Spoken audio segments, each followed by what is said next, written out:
how do we find these incredible boondocking spots?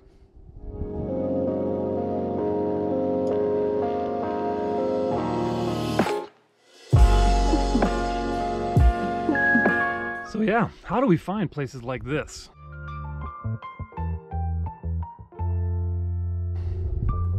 And places like this. Or places like this.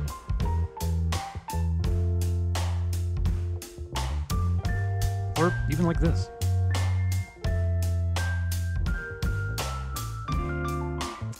Well, first of all, boondocking is also called dry camping.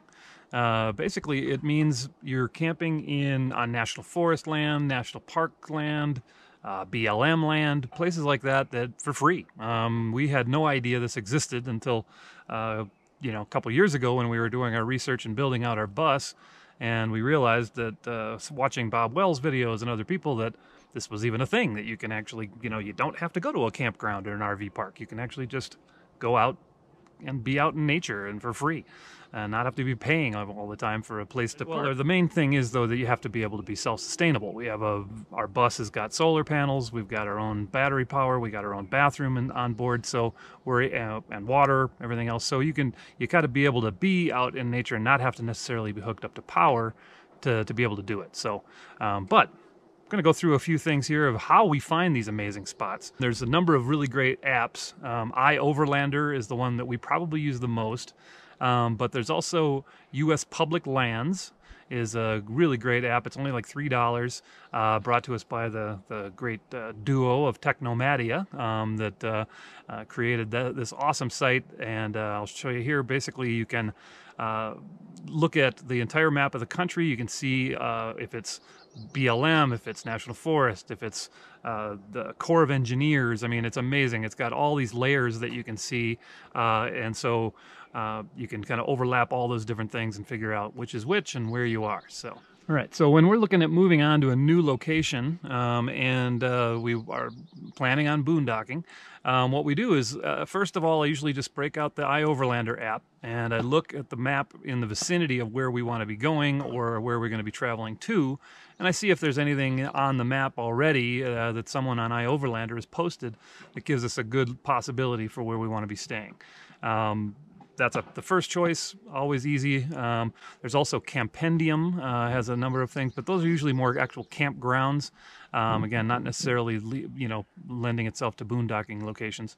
And so typically what I'll do is I'll break out the iOverlander app. I'll look at where we're going to be going. Then I'll put out I'll just look at Google Maps and just lay out the exact route that we're going to go. We don't like to travel more than an hour and a half, 2 hours any given day. There's so much of beauty in this country, and especially out here on the West, that we're not spending 4, 5, 8 hours driving from place to place. We want to just pick a beautiful spot, get there, and spend a week or two in a location. And that way we're saving gas, we're saving money on moving around, and we're not paying for the location that we're staying. So works out great all around.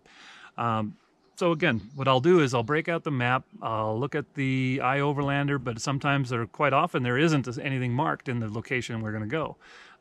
But between the US Public Lands app and Google Maps, and then I'll also, when I have the location a lot more dialed in, what I'll do is I'll just put on Google Maps itself on my iPad, and then I can actually zero right in on the National Forest road or the location I'm thinking, and just literally just scroll down the road and just look right down and just get an exact bird's eye view of the locations. And a lot of the times you can see where there's a little turnoff right off of one of these forest roads, and you can even sometimes see campfire rings and everything right there on the spot. So they may not necessarily have already been put into iOverlander or any of the other apps. So you can just simply look on the map and look at the view from the satellites and pick a spot. We also like to have, some redundancy. There's only so much you can get from looking at a map like that. You can, the nice thing about Google Maps is that, you can put the two-finger thing on there and you can kind of adjust it to see elevations and stuff. But a lot of times it's hard to really gauge, from the aerial shot, you see what looks like trees or that looks like bushes or whatever. And until you really get there, you don't really know for sure how tall those all are sometimes. Sometimes we'll get to a spot and it'll have looked great on the satellite picture, but when you get there's actually too many trees that are too tall, and we won't get enough sun for our solar.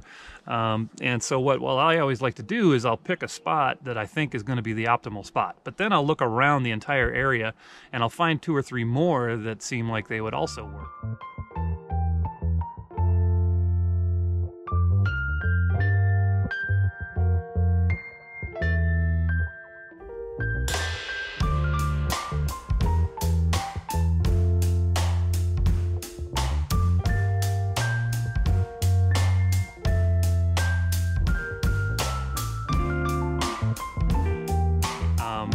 Another nice aspect of what we have now with the Subaru is that we can simply, pull up to the entrance of a national forest road that we think is going to work out like this. Because that's another thing also. A lot of times these forest roads, Forest Service roads, can vary dramatically with their the condition they're in. Sometimes you'll pull up and you'll find a road in spring, early summer, that people rutted the heck out of it, or in the spring when it was super muddy. And so, they're virtually impassable. Or you find roads that are incredibly, pocked with, big, deep ruts and holes. We can take the bus there, but it just means you got to go super, super slow, be really, really careful.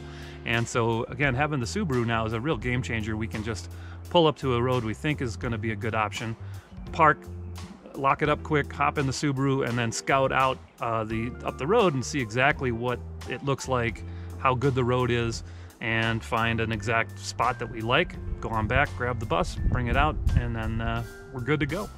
So that's kind of how we do it, and it's been working out really well so far, as you can see by a lot of these drone shots and the different videos we've put out. So, well, just thought this would be a good, short, helpful little video for folks that are looking at getting out there to do boondocking and hopefully avoid bugs. There are a few here. But make sure you share and subscribe and hit that notification button so that you can see when we got new videos popping up. And remember to join the Wander Boom. It's happening all around us.